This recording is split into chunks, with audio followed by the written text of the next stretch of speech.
Festers. Selamat siang dan selamat hari Kamis. Semoga hari kalian menyenangkan dan berjumpa lagi di I Am Daily News. Kali ini I Am Daily News akan membawakan berita nasional, berita properti hingga update COVID-19 untuk menemani Anda hari ini.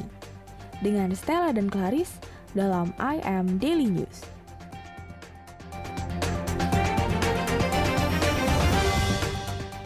Akhir-akhir ini sering sekali diperbincangkan soal konflik Israel dan Palestina yang pastinya menyita perhatian masyarakat di seluruh dunia, khususnya di Indonesia. Sebagai bentuk simpati, pemerintah Provinsi DKI Jakarta menyalakan lampu yang bernuansa bendera Palestina di 10 jembatan penyeberangan orang atau JPO yang berada di jalan-jalan protokol dan jalan utama di DKI Jakarta.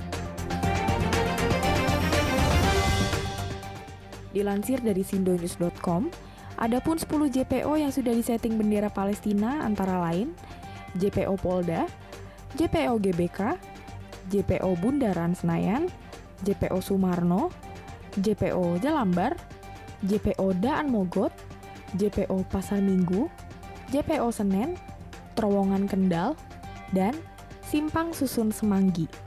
Berdasarkan pemantauan di sejumlah JPO tersebut, nampak lampu LED berwarna hijau, merah, dan putih sebagaimana warna bendera Palestina.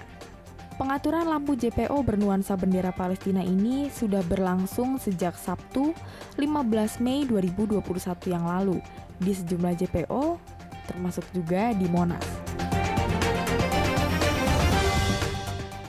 Beralih ke berita selanjutnya. Berita selanjutnya datang dari sektor properti.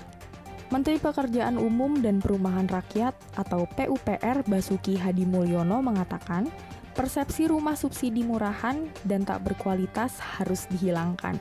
Dilansir dari kompas.com, menurutnya penyediaan rumah subsidi saat ini harus makin baik dan berkualitas secara konstruksi dan lingkungan sehingga dapat menjamin kehidupan penghuninya.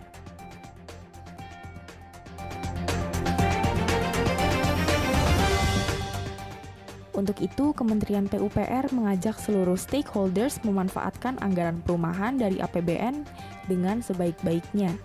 Basuki menjelaskan salah satu cara menjamin penyediaan rumah subsidi berkualitas adalah meningkatkan sumber daya manusia atau tenaga kerja konstruksi yang unggul. Guna menyediakan SDM berkualitas, saat ini Kementerian PUPR melatih sebanyak 3.000 tenaga manajemen konstruksi se-Indonesia dan juga meminta pengembang dan perbankan penyalur dana fasilitas likuiditas pembiayaan perumahan atau FLPP serius dalam menyediakan rumah subsidi berkualitas. Nah, untuk berita selanjutnya akan dibawakan oleh rekan saya Clarice dalam I Am International News.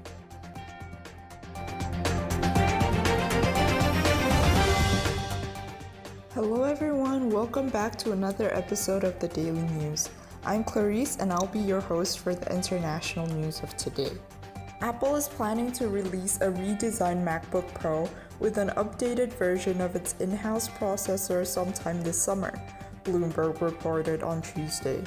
The redesign will be followed by new versions of the MacBook Air, the Mac Pro Desktop, and the entry-level MacBook Pro, the report said. Paired with the at-home work environment of the pandemic and a crop of new M1 computers, Apple's fiscal Q2 Mac revenue jumped 70.1% year-over-year, from $6.86 billion to $9.1 billion.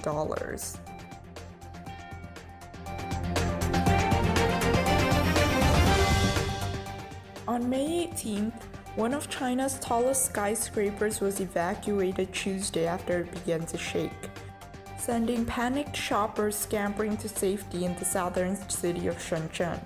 The near 300-meter-high SEG Plaza inexplicably began to shake at around 1 p.m., prompting an evacuation of people inside while pedestrians looked on open-mouthed from the streets outside. For the COVID news, Taiwan reports 240 new COVID-19 cases, and they are in talks with the US for shared donated vaccine doses. The island also reports 2 deaths on Tuesday as its total leaps to 1,024 locally transmitted cases in the past 8 days. Xiaobi Kim, Taipei's de facto envoy to the US, hopes to secure delivery of vaccines in June, with the island facing a surge in infections. That was all the news I have for today. Thank you for listening, and I hope you stay tuned for the next episode. Stay safe, stay healthy, and stay responsible. Thank you.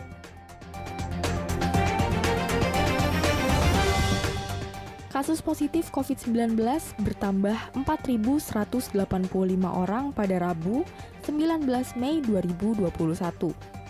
Dengan demikian, total kasus positif di Indonesia secara kumulatif mencapai 1.748.230 kasus. Berdasarkan data dari covid19.go.id, dari jumlah tersebut sebanyak 5.628 orang sembuh per hari ini, sehingga secara akumulatif 1.612.239 orang telah dinyatakan sembuh.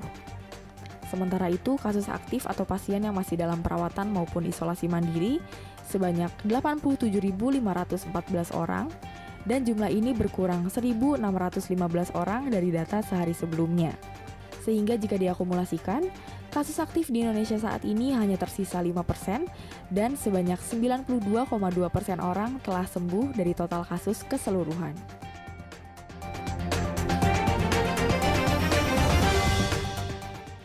Tentunya jumlah tersebut harus perlu ditingkatkan lagi sehingga penyebaran COVID-19 di Indonesia semakin bisa diminimalisasi. Pemerintah juga terus mengingatkan agar masyarakat turut membantu menekan kasus positif corona dengan melakukan langkah pencegahan penularan COVID-19 dengan mematuhi protokol kesehatan. Maka dari itu, untuk kalian semua yang sedang mendengar dan menyaksikan ini, diharapkan untuk tetap menerapkan protokol kesehatan, melakukan physical distancing, dan tetap melakukan 3M, mencuci tangan, menjaga jarak, dan memakai masker. Jangan lupa untuk taat vaksinasi COVID-19 dan dianjurkan untuk tetap stay at home. Stay safe and stay healthy.